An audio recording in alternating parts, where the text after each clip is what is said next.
Hey guys, Alex here. Thanks for checking out the Q&A that Natalie and I did here on the channel. Originally this video was going to be on the way home from the last ride day of the year, which was at Martin. But the Q&A ended up being even longer than what the ride day video was, so I just decided to upload it in its own video. So if you are looking for that ride day, feel free to go click one of the corners to find the card, and that'll take you to the ride day. So just wanted to let you guys know why it wasn't at the end of the ride day. So here's your Q&A. Sit back, relax, feel free to just listen to it because it's just the same image the entire time. So if you want to learn more about us, this is the way to do it. I'll try to put chapters for each question down below, so if you have something you're curious to find out about us, you can go ahead and skip to that question. Anyways, thanks so much for the questions, and thanks for checking out the video, and we'll see you in the next one. Alright guys, so the ride day's over. It was actually yesterday. We originally were going to do this Q&A on the way home from the track, but as you can see, I had some bike problems and I had a headache and just decided to wait till the next day. So we're on our way up north on a little vacation, so I figured it would be a good time to do the Q&A then. I have my little brother with us, and he's going to be asking us the questions since she's driving, and it would be weird, I guess, if I asked myself the questions. So what's the first question, Colton? Why did you choose the number 292? He spelled it wrong, so I had to say it like that. Okay, I see. 292. It was back when I was trying to choose a number for myself. I didn't want to choose a 2-digit because I feel like you have to earn a 2-digit. And my favorite rider at the time was Adam Cianciarulo. Still kind of is when he's riding anyways. And his first amateur number was, or not amateur, his first pro number was 292. So that's why I chose it, and I've stuck with it. So, next question. How often do you get a top end and bottom end rebuild done? So my bike, I made it about 75, 80 hours. And then obviously the problem yesterday, it actually broke open my case, so I'm going to have to redo the whole motor anyways. But normally, typically, you'd like to do a top end every 50, 60 hours. I stretched it out, just tried to make it through the whole year with mine, and I just took good care of it, good regular maintenance, and the bike lasted me a long time. But usually, bottom end, I don't know, maybe once 100 hours or so. I'm not exactly an expert on that, I guess. How is your relationship with TCD, and how much do you like their service? So TCD, I originally met David Furno, who actually doesn't work there anymore, but I met him at Moreland's, talked to him a little bit. Natalie almost hit roadkill. But they were really easy to work with. I've only ever spoken to Dave, but the suspension was a big difference right away. I could just feel it. It had similar comfort up top, but it had way more hold up, which is what I needed because I was blowing through fork seals because the suspension wasn't set up for the type of riding I was doing. So I'm pretty impressed with TCD. I'd definitely recommend them to people, but you definitely have to be at a higher level to notice the difference, I feel like, unless you're like way bigger for your bike. Then updated spring rate would definitely help. So really just depends on your situation, I guess. How long have you been with TCD? Is that the same person or a different question? It's the same person. I just let you choose the question. Oh. How long have I been with TCD? I just got my stuff done, what was it, 2 months ago, Natalie? 3 months ago? 2 months ago. And before that, I'd never had anybody ever do my suspension before. I had Eric Barnes help me with fork seals before, but I never got valving done or anything. So, a couple months. How long have you been riding, and how long have you had the number 292? So I've been riding since I was 6.5 was when I got a PW50. And then went a couple years without riding because I was a rebellious little boy. And then my dad just kept buying me trail bikes until I bought myself my first 250 when I was 16. But I've had 292 ever since I bought my first graphics kit. Before then, it was just whatever was on the bike when I was riding it. I think I had number 21 for a little while, but that was just when I was riding by myself in the backyard. So I've pretty much been 292 every time I've been on a track. Have you ever thought about becoming a MX trainer? That would be a cool job. It'd be a lot of work. As far as like making it a job, I don't think it would really work out for me. I would definitely be up for giving classes. But the thing about me is I want to make sure that the people that I'm training actually get something from it, because I feel like there's a lot of trainers out there who claim to know a lot and claim to do a lot, and they don't really, and I don't want to be one of those. So if I did training, I would probably want to start at like Moreland's and go from there and see what the people that I train actually think of what I'm teaching them. What's your favorite track to ride at? I like this question because I don't have a definite answer.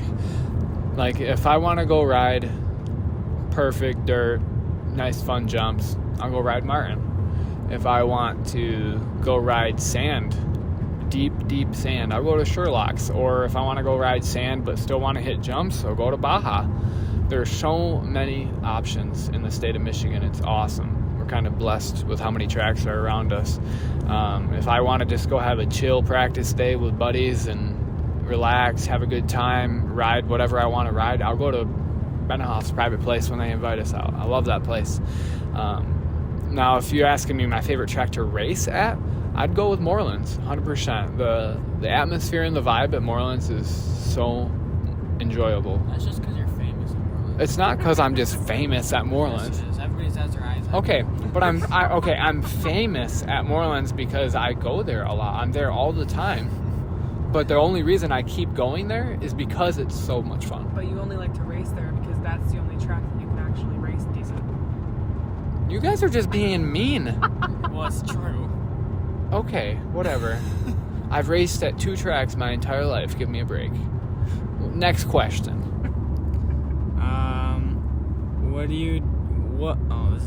What do you do to be able to ride all the time? What do I do? So I don't really ride all the time, at least compared to some people. I get to ride a decent amount, which I'm thankful to her for letting me. But it is nice having a couple private places that you know of that you can go to. Now for me, like I said, the RMX training facility at Benhoff's place, they're super awesome and invite us out. It's always fun going there and love the track. And then having Moreland's close to us, there's a few times this year where I would just go up there after work, I would only get up there like 5, but geez, Natalie, get on it. Trying, like a car behind us. But with me being good friends with Grant, it's really nice. He'll let me stay a little bit after closing sometimes, so that was really helpful to get some extra laps in this year. But then other than that, just trying to hit up different tracks when they're open, when it works out. But Moreland's and RMX are 2 big ones for me, helping me get a lot of laps in.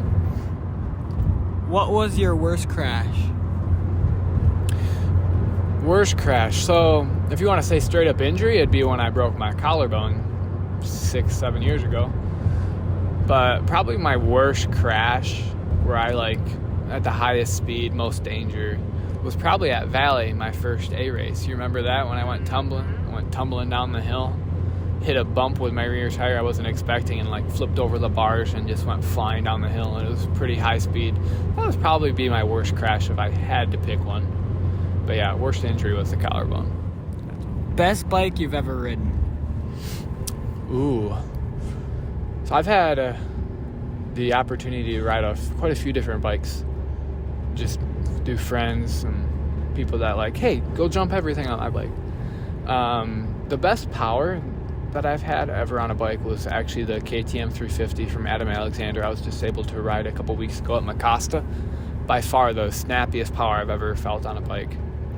As far as complete comfort, honestly, I'd have to go back to when I rode Charlie DeVota's Yamaha years ago, 2019.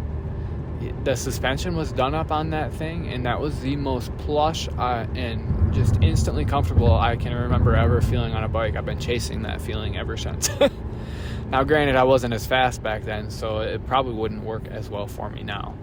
But that bike was really enjoyable to ride. And at the time, I still had my 08 carbureted, and his was fuel injected. So just all around, that bike was a blast to ride for me.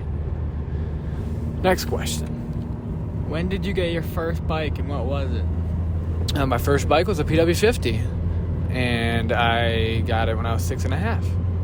And then after that, I had an XR70, and then a CRF 100, and then a CRF 230F, which is a trail bike, which is the bike I broke my collarbone on. And then I got my 08 250.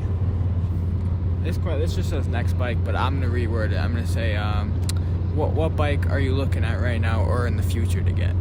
Wow, he's rephrasing your guys' questions. Well, you just put 2 words in a question. Well, yeah, to the point.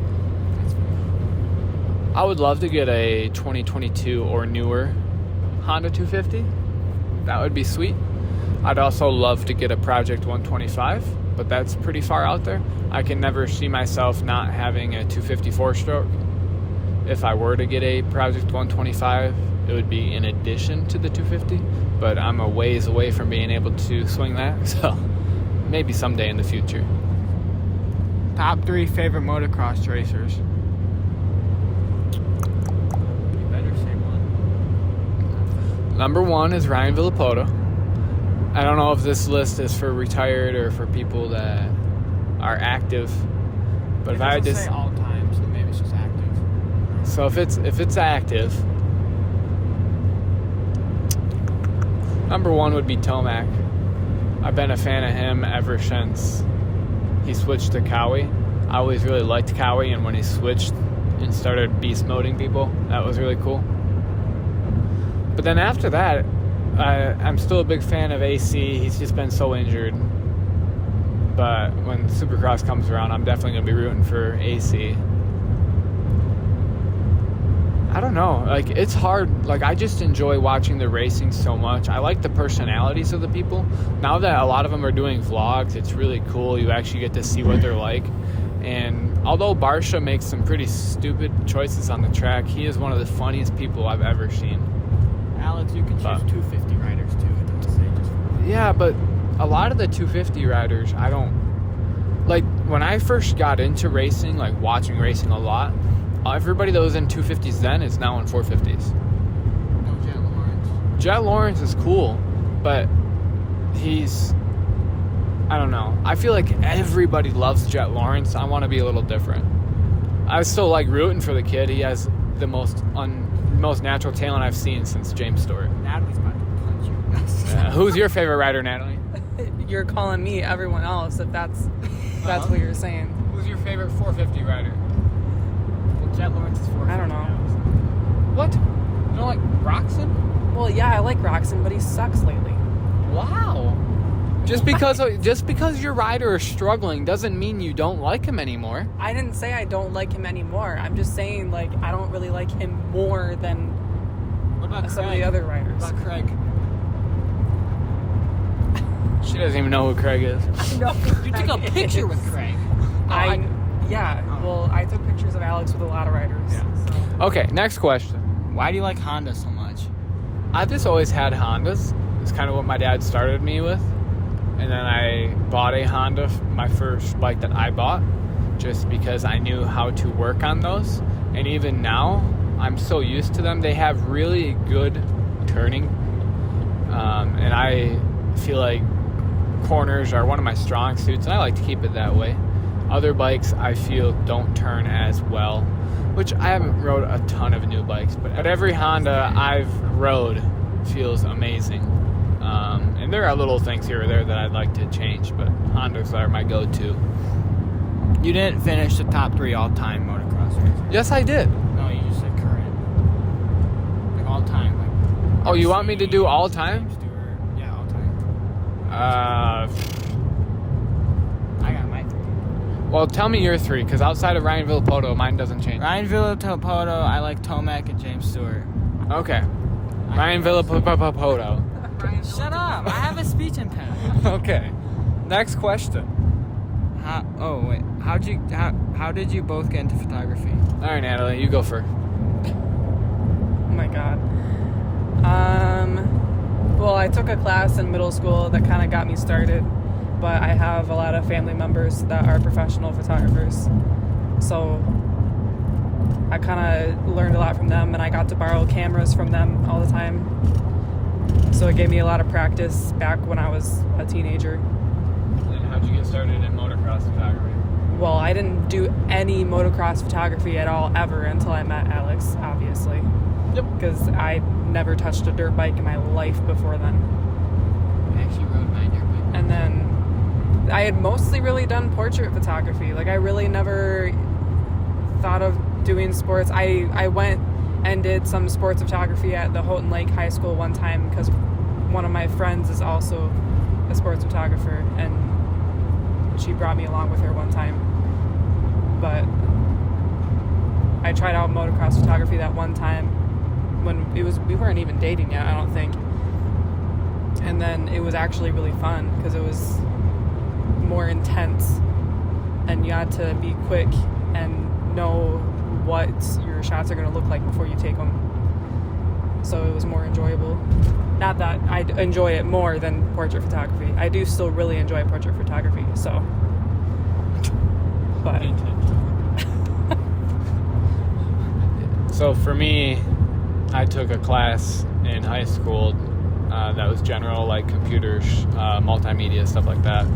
And I thought cameras were kind of cool, but I didn't really get into it until a couple years after I graduated. I bought a camera.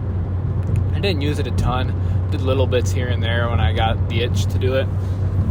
I started doing some shots at the track for buddies or what have you, and then once we started dating and we kind of started doing it together, that was when I more got into it, and now I've gotten more into the video side of things.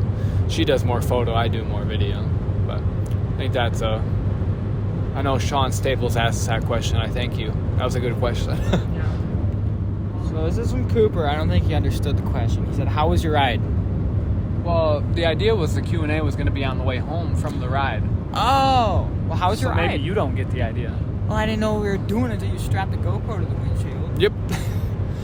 The ride was going great. Absolutely fantastic. Got a lot of people there that are fun to be around. Just things happen with dirt bikes. Parts break. I don't know exactly what caused it, but we'll figure it out and we'll get it fixed. I'm just glad it was the last ride of the season. I'm glad two things. So it was the last ride of the season and it didn't happen over a jump, because that would have been really bad. So the only unfortunate part was it was on the opposite side of the track from where I needed to be. So that was a long walk. But otherwise, yeah, it was a good ride. All right, no more, but I have a question. So if you couldn't choose a Honda and you had to choose one of the other brands, okay, you can't choose Honda or Kawi, because I know you can choose Kawi. No, I'd choose Yami over Kawi. Okay, you can't choose Yami. What brand would you choose? If I couldn't choose Honda or Yamaha? I'd go KTM. Yeah, I like KTM. That's good. KTMs are built very well, and they're just good. But I'd go Yamaha because their 250 engine's exceptional, and their suspension is very well done, because it has KYB. What about Suzuki? I'd never touch a Suzuki. I'd like to try one. I've ridden one Suzuki ever, but if I were to go buy a new bike, it wouldn't be a Suzuki. That was all of them? You're not famous, Alex.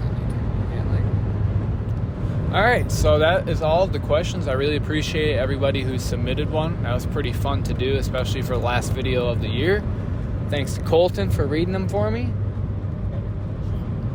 Thanks. He wants this shout out. Thanks, Natalie, for letting me go to the subs. Shut up. Thank you, Natalie, for letting me go riding as much as we did this year, and hopefully we have a great 2023 as well. I'm sure I'll make some videos in the winter, maybe from MX Sim, maybe some old footage. I don't know. Still got stuff to upload. So thank you guys again, and we'll see you in the next video.